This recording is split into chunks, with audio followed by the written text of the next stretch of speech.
ఆదికాండం 17వ అధ్యాయం 17వ వచనం చూద్దాము.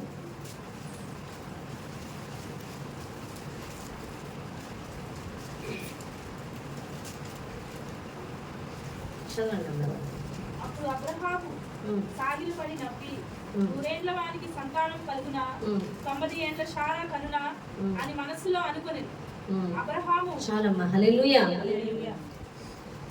అబ్రహాం ఏమనుకుంటున్నాడంటే, అప్పుడు అబ్రహాం సాగిల పడి నవ్వి 100 ఏండ్ల వానికి సంతానము కలుగునా, 90 ఏండ్ల శారా కనునా అని మనస్సులో అనుకొనెను. హల్లెలూయా.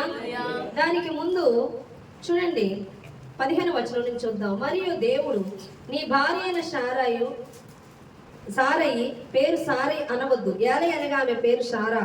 నేను ఆమెను ఆశీర్వదించి ఆమె వల్ల నీకు కుమారుని కలుగజేసేదను. నేను ఆమెను ఆశీర్వదించేదను, ఆమె జనములకు తల్లి అయి ఉండును, జనముల రాజులు ఆమె వలన కలుగుదురని అబ్రహాంతో చెప్పెను. అప్పుడు అబ్రహాం సాగిలపడి నవ్వి విషయం అది. హల్లెలూయా. శారాకి 99 ఈయన 100 వచ్చేసాడు. హల్లెలూయా. ఇప్పుడు మీకు పిల్లలు పుడతారు. దేవుడు చెప్తున్నాడు, శారాయి అనవద్దు, శారా జనములకు తల్లి అని పిలువబడుతుంది. అనేక మంది రాజులు ఎవరి గర్భం నుండి వస్తారు? శారా గర్భం నుండి వస్తారు. కాబట్టి మీరు పిల్లల్ని కంటారు అని వాగ్దానం ఇస్తారు. అర్థమవుతుందా? ఇప్పుడు అబ్రహాము నవ్వుకుంటున్నాడు. ఏమని? ఇప్పుడు పిల్లలు పుడతారా? పుట్టరు కదా. ఆయన 25 సంవత్సరాల నుంచి ఎదురు చూస్తున్నాడు దేవుడు వాగ్దానం ఇచ్చిన కాడి నుంచి. ఈ సంవత్సరం పుడతారు, ఈ సంవత్సరం పుడతారు, ఈ సంవత్సరం పుడతారు, పుట్టే అవకాశం ఉంది ఓకే అనుకుంటున్నాడు. కానీ పూర్తి అవకాశం పోయింది. ఎందుకు అనుకుంటున్నాడు పుట్టే అవకాశం అంటే? తన బలమును కూడా చూసుకుంటున్నాడు. అర్థమవుతుందా? ఈ ఏజ్లో నా భార్యకు పుట్టే అవకాశం ఉంది, నాకు ఇంకా పుట్టే అవకాశం ఉంది. ఇప్పుడు ప్రజెంట్ చూసుకోవద్దు, అప్పుడు ఏరియా అప్పుడు టైంలో బట్టి చెప్తున్నాను. హల్లెలూయా. ఇప్పుడు 30 ఏళ్ళకే 40 ఏళ్ళకే డౌట్. హల్లెలూయా. కాబట్టి అప్పుడు ఏజ్ని బట్టి చెప్తున్నాను. ఏమనంటే పుట్టే అవకాశం ఉంది, పుడతారు, ఏజ్ ఇంకా వయసు, ఇంకా ఆ వయసుకి పుట్టచ్చు అని నమ్మకంతో ఉన్నాడు. కానీ 100 ఏళ్ళు వచ్చేసాయి. ఇప్పుడు చెప్తున్నాడు 100 ఏళ్ళ అనుమతికి ఇంకా హోప్స్ పోయాయి. నాకు పుడతారు అన్నది చచ్చిపోయింది అబ్రహాంలో. ఇప్పుడు దేవుడు అంటున్నాడు ఏమన్నా తెలుసా? ఇప్పుడు మీరు పిల్లలు అంటారు, ఇప్పుడు నువ్వు కుమారుని అంటావు. ఇప్పుడు నవ్వుకుంటున్నాడు. ఏమని? నాకు చచ్చిపోయావు. ఆ నమ్మకం చచ్చిపోయింది. ఎందుకంటే ఇంక ఈ వయసులో నాకు పుట్టరు. కానీ దేవుని మీద నమ్మకం వచ్చినావు. మరి దేవుడు ఎందుకు లేట్ చేశాడు? వాగ్దానం ఇచ్చినట్టు ఇచ్చేచ్చు కదా, ఇచ్చేచ్చా లేదా? అవునే కదా. ఈ 25 ఇయర్స్ ఎందుకు ఎదురు చూశాడు? ఎందుకు లేట్ చేశాడు? ఎందుకు జాప్యం చేశాడు? మాటలు అర్థమవుతున్నాయా? ఎందుకు లేట్ చేశాడు? ఆశీర్వదించేయగలడుగా. ఇవాళ ఇస్తాను అంటే ఇచ్చేయగలడు దేవుడు. ఆయనకు అసాధ్యమైనది ఏమైనా ఉన్నదా? మరి ఎందుకు లేట్ చేశాడు అంటే, విశ్వాసం ఎవరిలో ఉండాలి? దేవునిలో ఉండాలి. కానీ ఇక్కడ విశ్వాసం ఇప్పుడు దాకా ఎలా వచ్చిందో తెలుసా? అబ్రహాముది తను ప్లస్ వాళ్ళ మీద ప్లస్ దేవుడి మీద. దేవుడు ఇస్తాడు, ఎందుకంటే ఇంకా కనే ఏజ్ మాకు ఉంది కాబట్టి. అవునా కదా? ప్లస్ చేస్తున్నాడు, దేవుడు ఇస్తాడు, కానీ ఏజ్ కూడా మాకు ఆ ఏజ్ కూడా ఉంది. అది ప్లస్ ఇది, ఇలా ప్లస్ లో దేవుడు ఉపయోగించుకోడు. 100% ఎవరు ఉండాలి? అర్థమవుతుంది? 100% ఎవరి మీద అనుకోవాలి? దేవుడి మీదే అనుకోవాలి. ఈ ప్లస్ నుండి మనం చాలా విషయాలు అలాగే ఆలోచిస్తాం. బ్రతికే ఛాన్సెస్ ఉన్నాయి కాబట్టి ప్రార్థన చేద్దాం, స్వస్థపడే ఛాన్సెస్ ఉన్నాయి కాబట్టి ప్రార్థన చేద్దాం. ఇక డాక్టరే చెప్పేసాడు ఛాన్స్ లేదని వదిలేద్దాం. విశ్వాసం లేదు, ఎందుకు? డాక్టరే చెప్పేశాడు. రీసెంట్గా ఇక్కడ ఫ్లైట్స్ వచ్చి మనం ఎవరి కాడని చెదిరి నెక్స్ట్ ఏమో ఒక 2 వీక్స్ బ్యాక్ ఎప్పుడు మన సంఘంలో హదస్సాన్ పాప ఉంది, వాళ్ళ అక్క కొడుకు అబ్బాయి డ్రింక్ చేస్తాడంట బాగా. చిన్న వయసు 27 ఇయర్స్ ఉంటుంది అంతే, చిన్నపిల్లలు. అయితే నేనైతే 24 ఎంతో అనుకుంటున్నాను. ఆ అబ్బాయి డ్రింక్ చేసాడంట. ఏమో జ్వరం వచ్చిందంట, కామెర్లు వచ్చాయంట, డ్రింక్ కూడా చేశాడు. అది లివర్ కొట్టింది, కిడ్నీస్ కొట్టింది అని మాకు తెలియదు. హాస్పిటల్లో ఉన్నాడు, బాగాలేదు, బాడీ అంతా ఉబ్బిపోయింది డ్రింక్ చేయడం వల్ల. ఎలా తాగుతాడంటే ఇంకా వాటర్ కూడా కలుపుకోకుండా తాగుతాడు. అంతే మనకు తెలుసు. తాగాడంట, ఫుల్ బాడీ ఇదైపోయి డాక్టర్స్ ఏమని చెప్తున్నారంటే మేము చెప్పలేం. మీరు ఏమన్నా డబ్బులు ఖర్చు పెట్టుకోగలరా? అస్సలు వాళ్ళ అమ్మ, వాళ్ళ నాన్న, వాళ్ళ వైఫ్ ఇక అందరూ ఏడిపోయి ఆ హాస్పిటల్లో. ఇంతకీ వాళ్ళు ఎక్కువ చేసే పొరపాట్లు ఏంటో తెలుసా? వెళ్ళి ఎవరు ఆ డాక్టర్లు, ఆర్ఎంపీ డాక్టర్కి వెళ్ళి చూడండి సార్. ఆర్ఎంపీ డాక్టర్కి వెళ్ళి చూపించుకోకూడదు. అర్థమవుతుందా? వాళ్ళకి ఏం తెలియదు. ఇంజక్షన్ చేయడానికి, కొట్లు కట్టడానికి తప్ప వాళ్ళకి ఏం లేదు, ఫస్ట్ ఎయిడ్ చేయడానికి తప్ప. అలాంటి డాక్టర్ల దగ్గరికి వెళ్ళిపోయి వైద్యులు చేయించేసుకుంటుంటారు. అది ఎవరో డాక్టర్ వేరే డాక్టర్ రాశాడంటే ఆ డాక్టర్ తీసుకెళ్తే తీసుకుపోండి, మీరు ఉంచినా వేస్ట్, తీసుకెళ్ళిపోండి, ఉంచినా వేస్ట్, బ్రతకడం అని చెప్తే వాళ్ళ పరిస్థితి ఏంటో చెప్పండి ఒకసారి. చిన్నపిల్ల, వాళ్ళ భార్య చిన్న పిల్లలా ఉంటుంది, ఏడుపు ఆ పిల్ల ప్రాణం పోయేలాగా ఉంటుంది.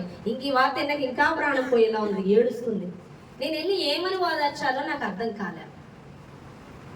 అర్థమవుతుందా? చూపు నా వైపే పెట్టండి. నేనేమని ఓదార్చాలో నాకు అర్థం కావట్లా. ఎందుకు అంటే వాళ్ళు చెప్పేది 2 కిడ్నీలు పోయి అంట, పనిచేయట్లేదంట, మనిషి పనిచేయడంట. ఏం పనిచేయడు? ఏం జరిగింది? ఏమో పనిచేయడంట, 2 కిడ్నీలు పోయి అంట. 2 కిడ్నీలు పోవడం ఏంటంటే కిడ్నీలు కొట్టేసింది అంటే ఏంటంటే చెప్తున్నారు. అంటే ఛాన్సెస్ ఉండవే అని నేను అసలు అర్జెంట్గా ఈ హాస్పిటల్ మారిపోండి, నా ఈ డాక్టర్ కరెక్ట్ అనిపించట్లా, ఒకటే అదే ప్రేరేపిస్తున్నాడు. ఆ డాక్టర్ చెప్పే మాటలు ఏంటంటే ఆ డాక్టర్ చెప్పే మాటలు బట్టే ఏడుస్తున్నాను. చివరికి ఇక ప్రార్థనలే ఉదయము సాయంత్రం సంఘం అంతా కలిపి ప్రేయర్ చేసాం. దేవుని మహాకృపను బట్టి హెల్ప్ హాస్పిటల్కి తీసుకెళ్లారు.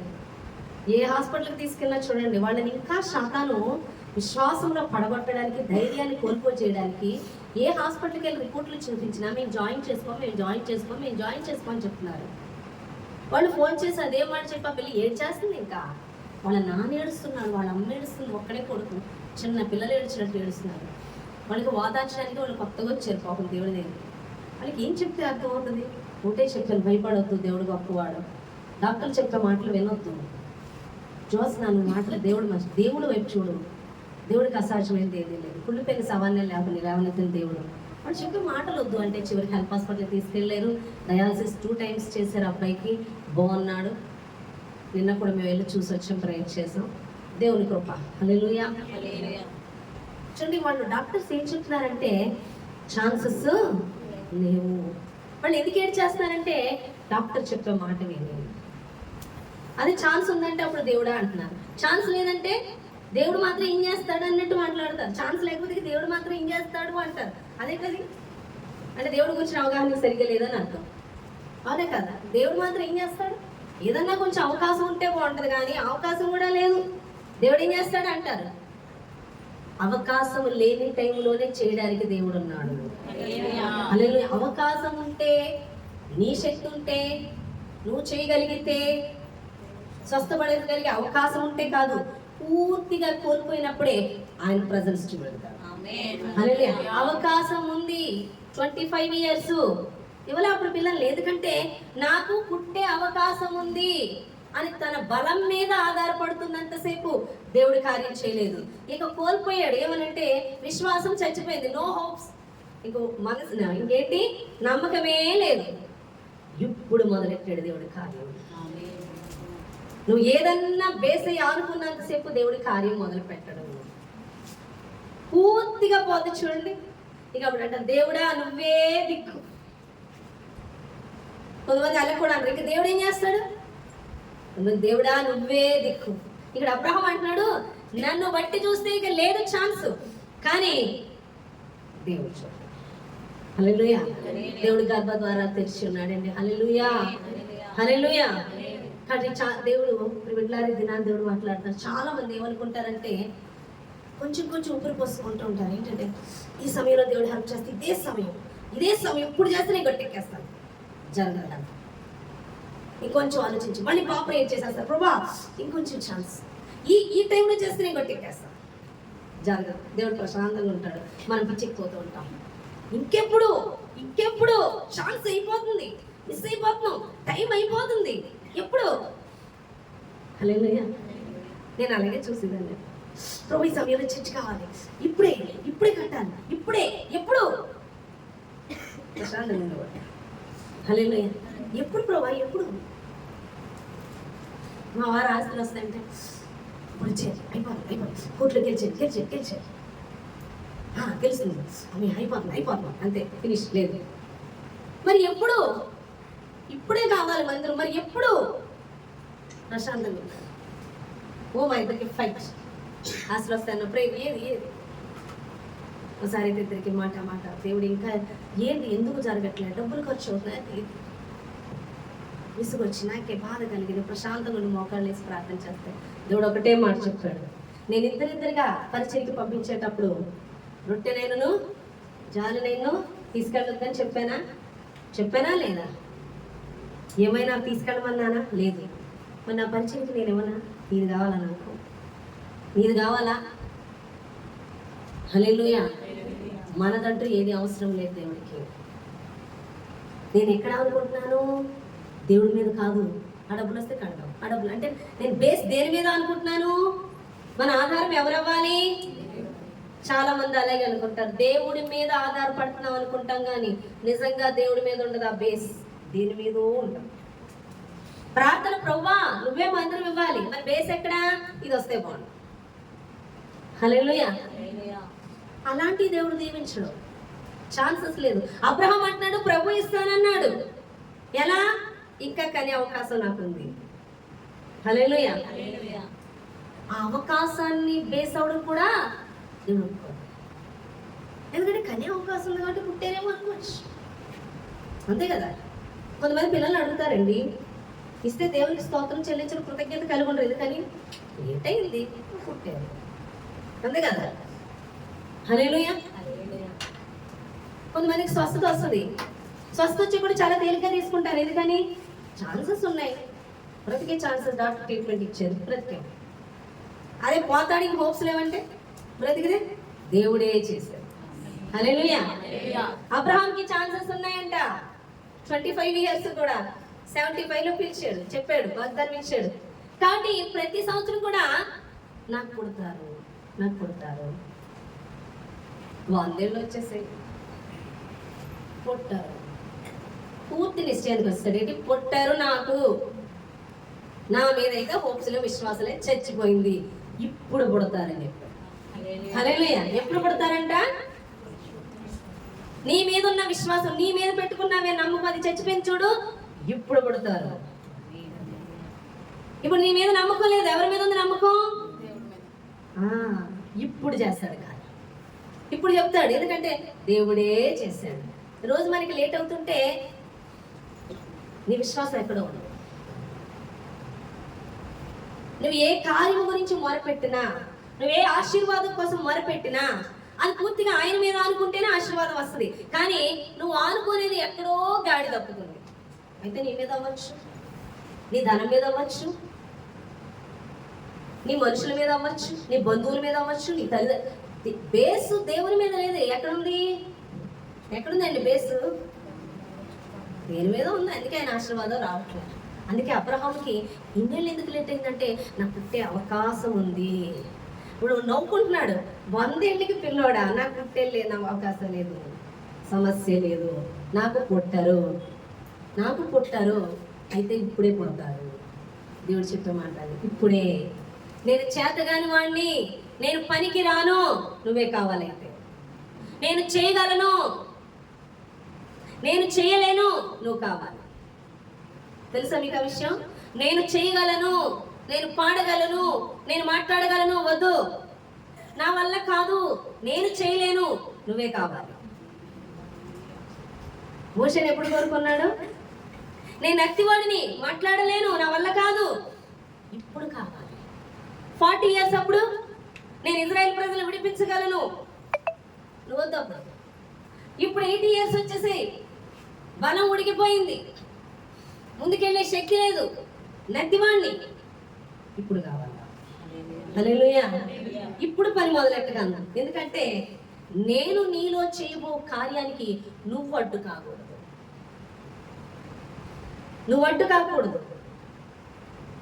ఆయన చేయి కార్యానికి నువ్వు పూర్తిగా ఆయనకి డిపెండ్ అవ్వాలి, ఆయనకి అప్పగించుకోవాలి. ఎంతమందికి అర్థమైంది? హల్లెలూయా, హల్లెలూయా.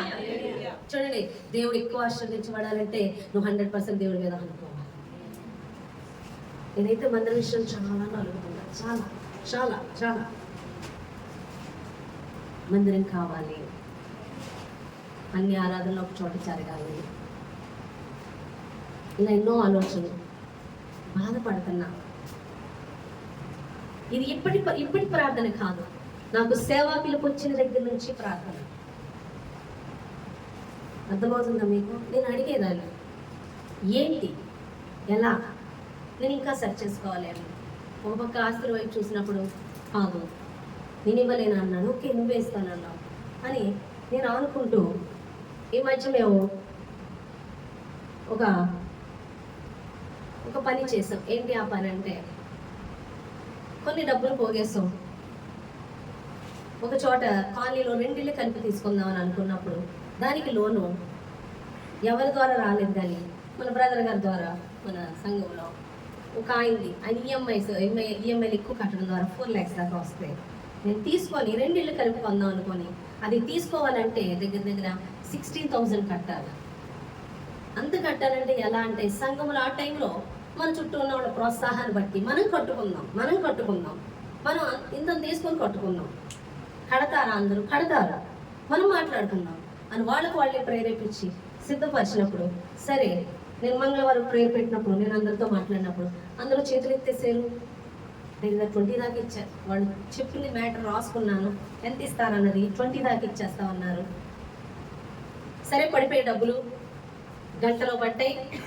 నెక్స్ట్ హాఫ్ అన్ అవర్కి ఎవరైతే ఇస్తామన్నారో వాళ్ళు ఇవ్వమని చెప్పేశారు. షాక్. ఇప్పుడు ఈ అమౌంట్ వెనక్కి ఇచ్చేయడానికి కుదరదు, ఇది ఆన్లైన్లో పడ్డాయి. మనం ఉంచి ఏం చేయాలి? ఇప్పుడు కాలనీలో 2 rooms కాదు, మరి ఇప్పుడు ఏం చేద్దాం? స్థలం బెటర్. స్థలం మనకున్న డబ్బులు బట్టి వెళ్తే మనకున్నది ఒక వంతు కూడా లేదా, అటు 4 వంతులు ఎక్కువ చెప్తున్నారు. 35 lakhs దాకా చెప్తున్నారు. అర్థమవుతుందా? మనకి కనీసం 8-7 కూడా కంప్లీట్గా లేవు అక్కడ. అర్థమవుతుందా మీకు? అందులో పర్సంటేజ్ అవి కూడా తీసేస్తే 7 కూడా పూర్తిగా ఉండవు. 35 మనం ఎలా? సరే, అక్కడి నుంచి ఆలోచన చేస్తే ఒక మనకి ఇప్పించిన పాల్ బ్రదర్ వాళ్ళ చుట్టాలన్నీ రియల్ ఎస్టేట్ ఆయన అయితే చెప్పారు ఒక మాట. ఏమనంటే, నేను ఒక బ్యాంక్ అతను కనుక్కొని ఎక్కువ మొత్తం తీసుకుందాం, అయితే ఏ లోను నీ పేరు ఉండకూడదు, ఏది ఉన్నా ఇవ్వరు అని చెప్పినప్పుడు ఇది కట్టేసి ఆ లోన్ తీసుకుందాం. ఆ లోన్ తీసుకున్నప్పుడు ఆ బ్రదర్ చాలా వరకు కడదామని అనుకున్నాను. ఇవి ఇలా జరుగుతూ ఉన్నాయి, కానీ నాకైతే ఏ హోప్స్ లేవు. మమ్మీ గారితో మాట్లాడుతున్నప్పుడు దేవుడు ఏదో మాట్లాడతాడు, నీకేం చూపిస్తున్నాడు? అసలు నేను అడగని రోజు లేదు మమ్మీ గారు, నాకేం అర్థం కావట్లేదు. మందిర విషయం, ఫ్లడ్స్ వచ్చే ముందు ఫ్లడ్స్ వస్తున్నాయని దేవుడు చూపించాడు, నా చుట్టూ నీరు వచ్చేసినట్టు చూపించాడు. దాని గురించి మైండ్ చేయకముందే వచ్చేసింది నీరు. ప్రతి పరిస్థితిలోని దేవుడు మనకు తోడుగా ఉంటాడు. ప్రతి పరిస్థితిలో మనకి ఏదో నేర్పించబోతాడు. అంత తేలిగ్గా చూసుకుంటూ వెళ్ళిపోనే విషయాన్ని కూడా నేను, ఫ్లడ్స్ ఎందుకు వచ్చాయి ఫ్లడ్స్? ఇప్పుడు ఇక్కడి నుంచి ఎందుకు వెళ్ళమంటున్నాడు? అసలు ఏం జరుగుతుంది నాకు అర్థం కావట్లేదు. ఫ్లడ్స్ వచ్చాయి, ఇక్కడికి రావడం జరిగింది సడన్గా. నాకు కూడా ఉన్న ఒక వ్యక్తి చాలా ఈవిల్స్తో నింపబడి ఉంది ఆల్రెడీ. తాను రివర్స్గా నాతో మాట్లాడినప్పుడు నాకు సంఘంలో రఫియా అన్న పాప ఉంది. అమ్మాయికి దర్శనం చెప్పిందంట. ఆ అమ్మాయి వెళ్ళిన తర్వాత నాకు చెప్పింది ఆ దర్శనం కళ. ఏంటి ఆ కళ అంటే, సంవత్సరం క్రితం వచ్చింది. ఆ కళలో ఆమె ఎదురుస్తున్న ఆవిడ పక్కన సముద్రం ఉంది. సముద్రంలో చేపలన్నీ కూడా ఆమె ఇంట్లో పడి చనిపోతున్నాయి. నేను రఫియా, దివ్య ముగ్గురు వెళ్తున్నాం. తను వస్తుంది వెనకాల. సరిగ్గా సముద్రం దగ్గరికి వెళ్ళాక ఆవిడ అంటుంది, నేను రాను మీతో, నేను చచ్చిపోతాను, వెనక్కి వెళ్ళాను. ఎందుకు? లేదు, నేను చచ్చిపోతాను, నేను వెనక్కి వెళ్ళిపోతాను, నేను మీతో రాను. సరే, నీ ఇష్టం. అని చెప్పినప్పుడు మేము నీటి దగ్గర ఉంటే ఎదురుగా ఒక పెద్ద వ్యక్తి వస్తున్నాడంట. ఆయన వచ్చి, ఇవిగో ఇక్కడ చేపలన్నీ మీకోసమే ఈ చేపలని చెప్తే, రఫియా నువ్వు పట్టి ఈ చేపలు అని చెప్పి నేను ఆ నీటి నుంచి నడుచుకుంటూ అవతలకు వెళ్ళానంట. అక్కడ ఒక పెద్ద మందిరం ఉందంట. ఈ కళ 1 year బ్యాక్ చెప్పిందంట. నాకు చెప్పలా, ఎవరికి చెప్పింది? ఈ చచ్చిపోతానన్న వ్యక్తితో చెప్పిందండి. ఇక్కడ నీ గురించి వచ్చింది. ఆ అమ్మాయి ఫోకస్ ఎక్కడ పడిందంటే, చచ్చిపోతానన్నావు, నీ ఇంట్లో చేపలని ఆ అమ్మాయి ఫోకస్తో చెప్తే, ఏయ్ ఈ కళ చెప్పకు, చెప్పావంటే తగులుతాయి నీకు అని బెదిరించిందంట. ఆమెలో చెప్పలే నాకు. ఆయన కిందకు వచ్చి సాహసించింది. మమ్మీ గారు, ఆంటీ గారి ఇంట్లో పడ్డ చేపలు చచ్చిపోతాయి ఏంటి అన్న. ఈ లోపు కళ్ళు ఎలా చేసిందంటే అప్పుడు అయిపోయింది. అది మైండ్లో పడింది నాకు. ఆల్రెడీ చూస్తున్నా, అబ్జర్వ్ చేస్తున్నా, ఇది మాత్రం చెప్పలే. ఆ అమ్మాయి లేక చెప్పింది. మన ముందు చెప్పలేదంటే ఎంత ఉంటుంది, ఎంత ఇలా పేరు కొట్టుకుంటే పొజిషన్ అది. హల్లెలూయా. అయితే వెళ్ళిపోయింది, అయిపోయింది ఆ కళ. ఇప్పుడు నేను అడుగుతున్నా, నీటి మీద నడవడం ఏంటి? నేను నీటి మీద నడవడం ఏంటి? ఫ్లడ్స్ వచ్చాయి. నేను ఇక్కడ క్వశ్చన్, నెక్స్ట్ స్టెప్ ఏంటి? Next step? నేను ఏ విధంగా తీసుకెళ్ళబోతున్నావు? నాకు కొంచెం బయలుపరుస్తావు కదా ప్రభా. నెక్స్ట్ అడుగన్నా నాకు వీడియో చెప్తావు కదా. నాకేంటి ప్రతిరోజు ఇదే నేను మైండ్లో అడుగుతూనే ఉన్నా.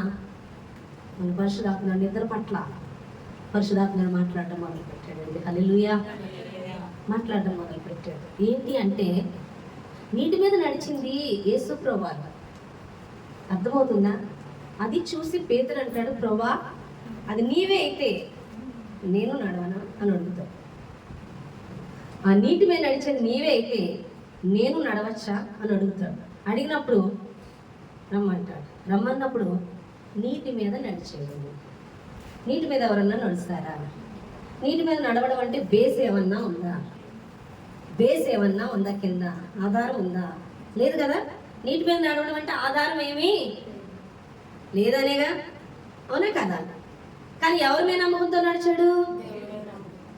ఇక్కడ నీటి మీద నడిచాడంటే పేతురు ఎవరి మీద నమ్మకంతో? ఏసు లేకపోతే నడవలేడు, మునిగిపోతాడు. ఎవరి మీద? ఇప్పుడు మాట్లాడాడు దేవుడు. ఇప్పుడు దాకా ఉన్న ప్రతి బేసు తీసి పాడేసాడు అంటున్నాను. ఇప్పుడు దాకా నేను అనుకుంటున్న ప్రతి బేసు నాకు తెలియకుండా తీసేసాడు. ఇప్పుడు నేను ఎవరి మీద 100% నడుచుకోవాలి? ఎవరి మీద నడుచుకోవాలి? అది చూపెడుతున్నాడు. నీటి మీద నడవడం ఏంటంటే ఫుల్ ఎవరి మీద బేస్ అవ్వాలి?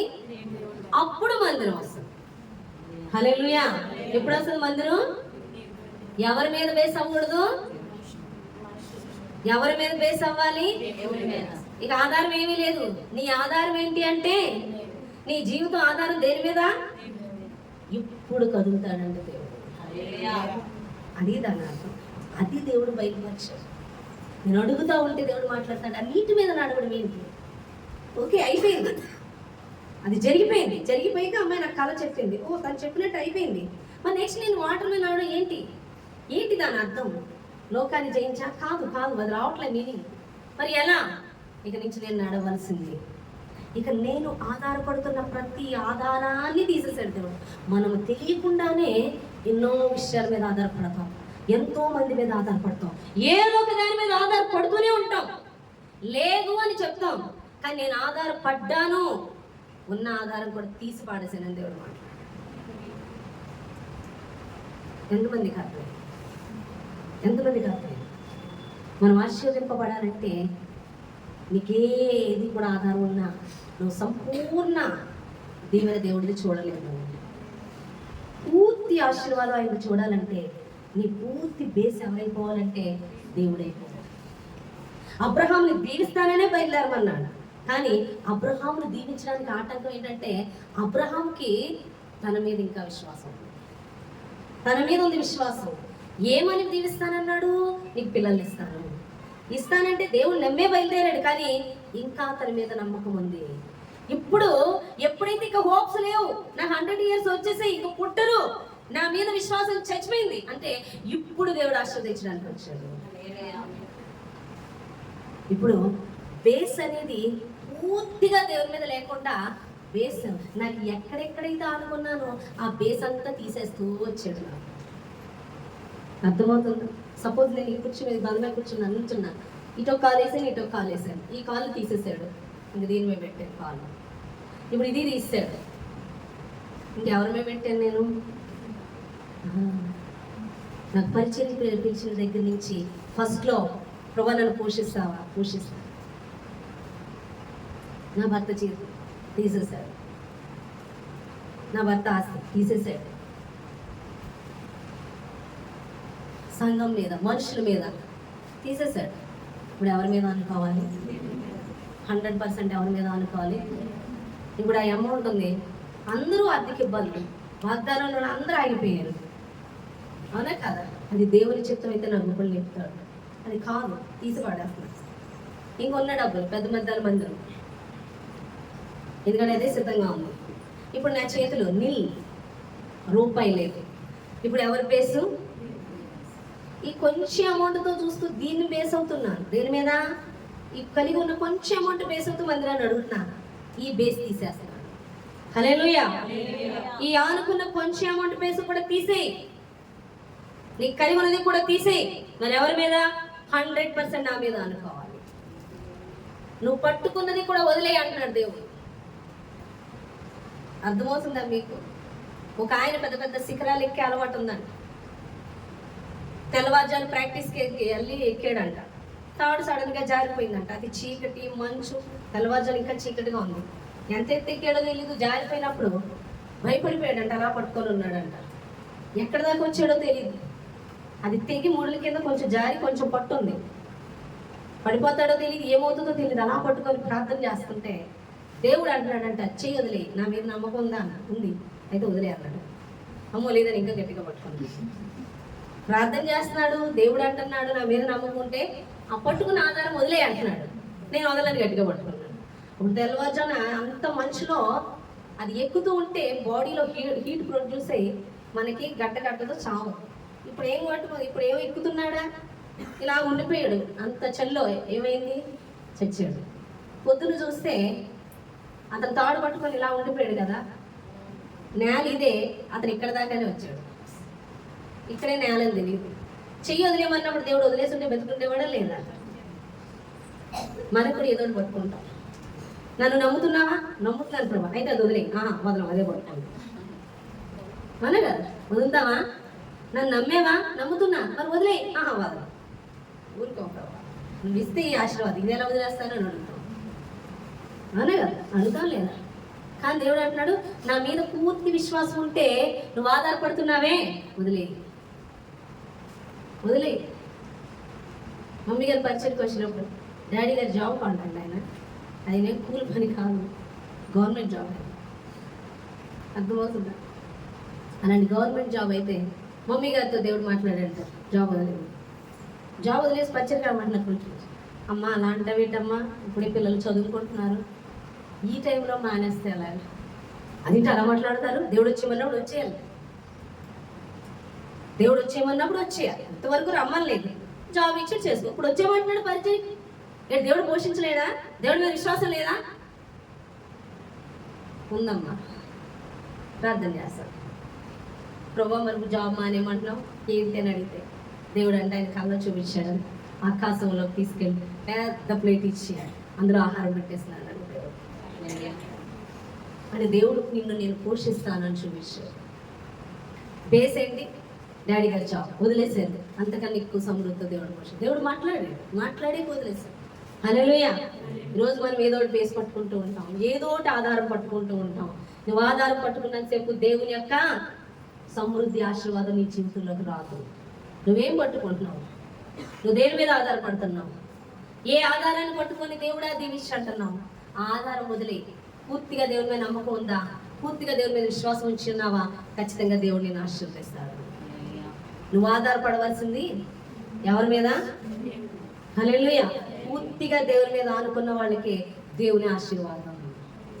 ఆనుకోవాలి. అబ్రహాం ఏమి పిల్లలు పుట్టించినప్పుడు నేను నీ మీద అనుకుంటాను అనలేదు. హల్లెలూయా. ఆనుకోవాలి. ఎంత ఆనుకోవాలో కూడా టెస్ట్ చేస్తాడు. ఎలా టెస్ట్ చేస్తాడు? 25 సంవత్సరాలు కూడా నాకు పుట్టే అవకాశం ఉంది అని అతని మీద పెట్టుకున్న ఆ నమ్మకం కూడా చచ్చే వరకు దేవుడు దీవించలేదు.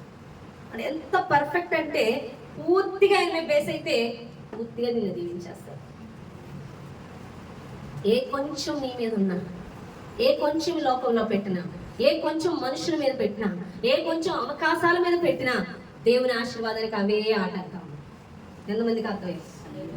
చెప్పే మాటలు అర్థమవుతున్నాయా? హల్లెలూయా. అది దేవుడి దగ్గరికి వచ్చిన వాళ్ళు ఎవరు దీవించబడరండి? పిచ్చి ఆలోచన కాకపోతే ఈ ప్రపంచాన్ని సృష్టించిన సృష్టికర్త ప్రపంచాలు అర్థమవుతుందా? ఇంత ఉంటదేమో దేవుడు చూస్తే విశ్వం ఇంత ఉంటదేమో ఆయనకంటే. అర్థమవుతుందా? అలాంటి విషయంలో నువ్వు చేయమంత ఉన్నావు. నీ కోసం ఆయన సైజు తగ్గించుకొని ఆయన తగ్గించుకొని వచ్చాడంటే నేను ఎంత ప్రేమిస్తున్నాడో ఆలోచించు. ఈ భూమిలో నీ కోసం ఎంతగా సృష్టించాడు. ఇన్ని చేసిన దేవుడు నన్ను పోషిస్తాడా, నన్ను బ్రతికిస్తాడా, నన్ను దీవిస్తాడా? ఇది ఎలా అంటే మనల్ని ఎలా చూస్తాడో ఆలోచించు. ఎలా చూస్తాడు మనల్ని? ఎలా చూస్తాడు మనం? నాకు ఒక్కోసారి అనిపిస్తుంది, చీమలు వెళ్తున్నప్పుడు ఆ దారిలో మధ్యలో నేను కూర్చొని అలా కూర్చొని నీళ్ళు వేసేదాన్ని మధ్యలో. ఆ నీళ్ళని దాటడానికి ఆ చీమలు ఒక సముద్రాన్ని దాటినట్టుగా ఫీల్ అయ్యి నాకు అప్పుడు అనిపించింది. దారి తప్పిస్తే చూడండి కంగారు పడిపోతుంటాయి. వెళ్ళేటప్పుడు దారిలో నీళ్ళు వెళ్ళేసాను, ఇటు ఇటు ఇటు అటు చెదిరిపోయి అమ్మో అదేదో సముద్రంలో అన్నట్టు విలవిల ఆడిపోతాయి. నిజంగా దేవుడి దృష్టిలో మనం కూడా అంతే కదా. దేవుడు గ్లాసు నీళ్ళే సముద్రమేమో, లేదా ఒక చెంచా నీళ్ళేమో, మునిగి చేస్తున్నాం, కొట్టుకుంటున్నాం అనే కదా. ఆ చీమలు తీయాలంటే మనం ఇలా తీసి పక్కన పెడతాం.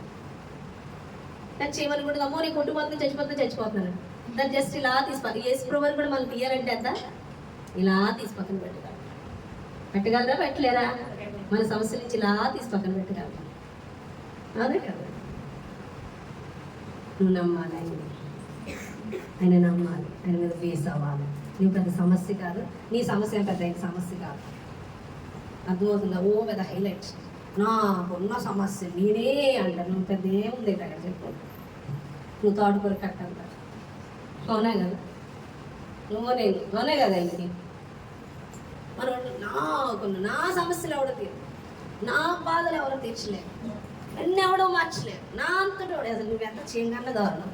ఇలా నలుగురు సిప్పడి ఊరుకుంటావు అవునే కదా. ఒకళ్ళు మాట్లాడతారు కదా, ఓ కండలు చూపిస్తారు. నేనంటే ఏంటో మొన్న పెట్టాను, నన్ను ఒకవైపే చూస్తే రెండో వైపు చూడండి. హల్లెలూయా. నవ్వొస్తుంది, ఎన్ని వైపులు చూసినట్టు ఎందుకు మనతో. హల్లెలూయా.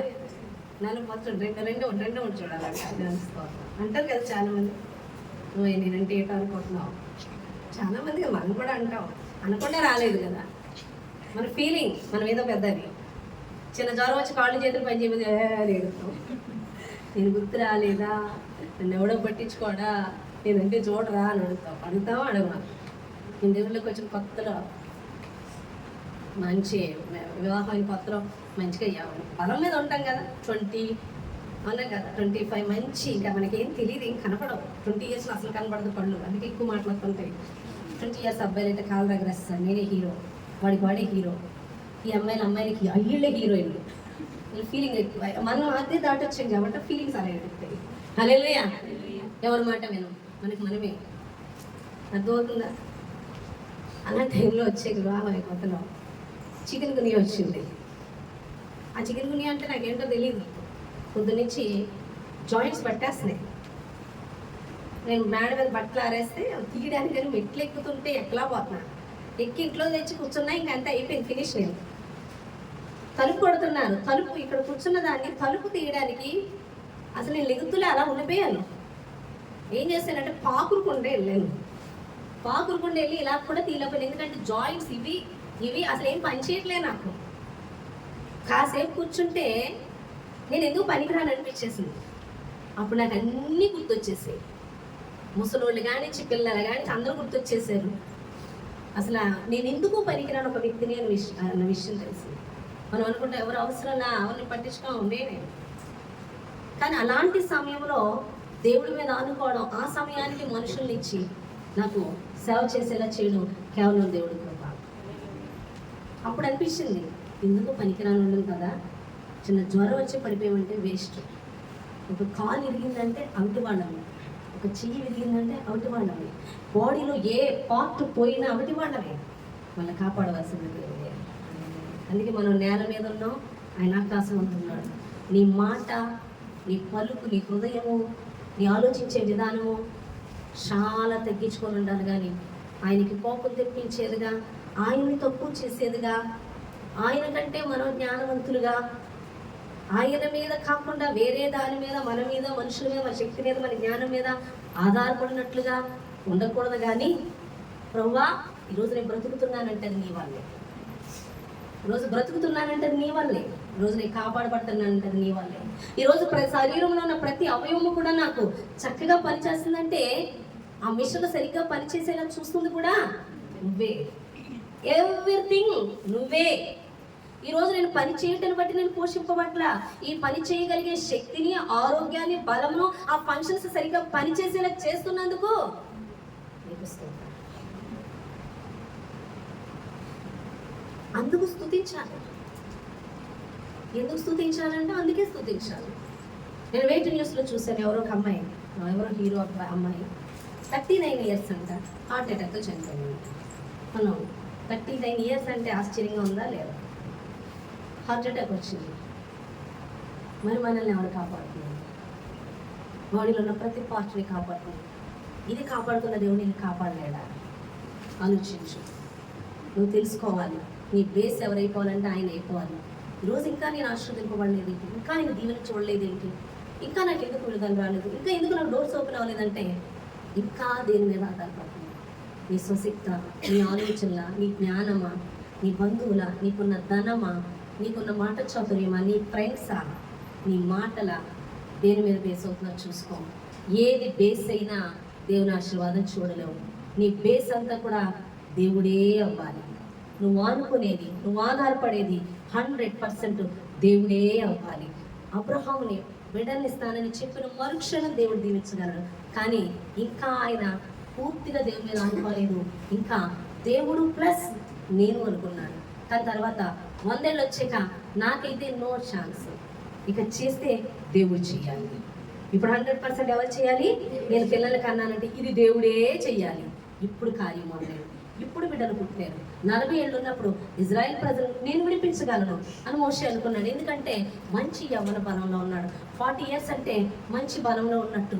ఆ దినములో ఇప్పుడు 40 ఇయర్స్కి ముసలోడు అయిపోతున్నారు అనుకో. ఆ దినముల సంగతి చెప్తున్నాను. ఆ టైంలో మంచి బలంతో ఉన్నాడు. ఆ సమయంలో నేను విడిపించగలను అని తను బేస్ అయ్యాడు. దేవుడు ప్లస్ మోషే. ఇప్పుడు 80 ఇయర్స్ వచ్చాక నేను వేస్ట్, చేస్తే నువ్వు చేయాలేమో, ఇప్పుడు నువ్వు కావాలి.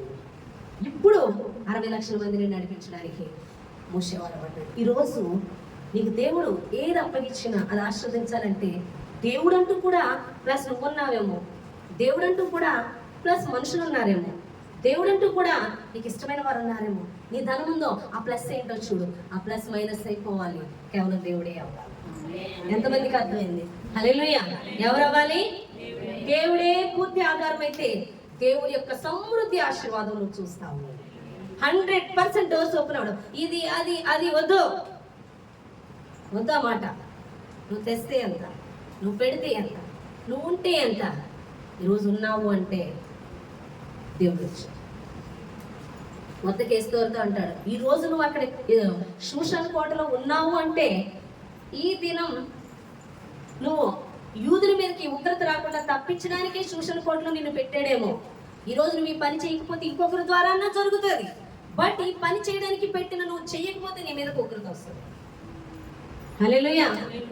కాబట్టి ఆ పని ఆ సమయంలో నిన్ను అక్కడ పెట్టాడు కాబట్టి, నీకు ఆ ధన్యత ఇచ్చాడు కాబట్టి వాడవాడు. లేకపోతే నువ్వు లేకపోతే ఇంకొకరు వాడమంటాడు. నువ్వు నీ శక్తిని బట్టి కాదు, వాడుకునే వారిని చూడండి. జ్యోతి సిస్టర్ బా లేదు, ఇది ఒట్టి పాత్ర, దీన్ని వాడుకునేవాడు గొప్పవాడు.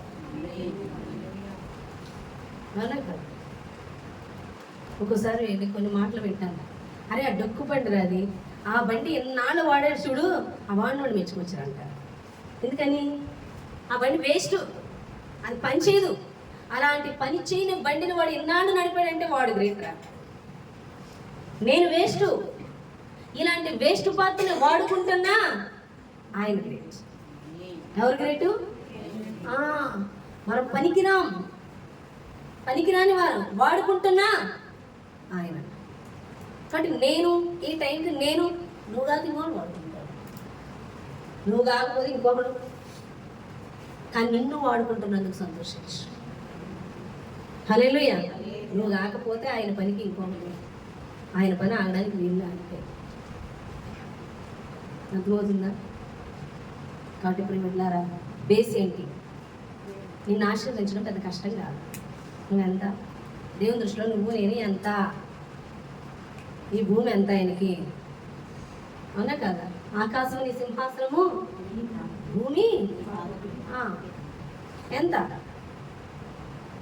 మనకంతా ఆయనకి ఎంత. అంటే ఆయన్ని చూసి మాట్లాడు, నిన్ను చూసి మాట్లాడుకో, పరిస్థితిని చూసి మాట్లాడుకో. చెప్పుకోవడం బాగా చెప్పుకుంటాం, బయటికి వెళ్ళినంటే మళ్ళీ మారిపోతాం, అవునా కదా? అందుకే నిత్యము వాక్యాన్ని ధ్యానించాలి, ఈ మాటలు రివైండ్ చేసుకోవాలి. హల్లెలూయా. కాబట్టి ప్రిమిట్లారా, ఈ జన్మన నీ బేస్ ఏంటో ఒకసారి పరిశీలన చేసుకో. ఆ బేసే నేను ఆశీర్వదించినట్లేదేమో పూర్తిగా దేవునికి లోబడదాం. 100% ఆయన ఆధారం చేసుకొని ప్రతి ఆశీర్వాదాన్ని మనం పొందుకునే వారిగా సిద్ధపడదామని దేవుడు మాట్లాడుతున్నాడు. ఈ చిన్న మాటలు దేవుడు దీవించి ఆశీర్వదించిన కాక ప్రార్థన చేద్దామని వాక్యం ప్రార్థన మన మధ్యలో ఉన్న సహోదరి ఫీవే చేస్తారు. తర్వాత బల్లకి సిద్ధపడదాం. అదేవిధంగా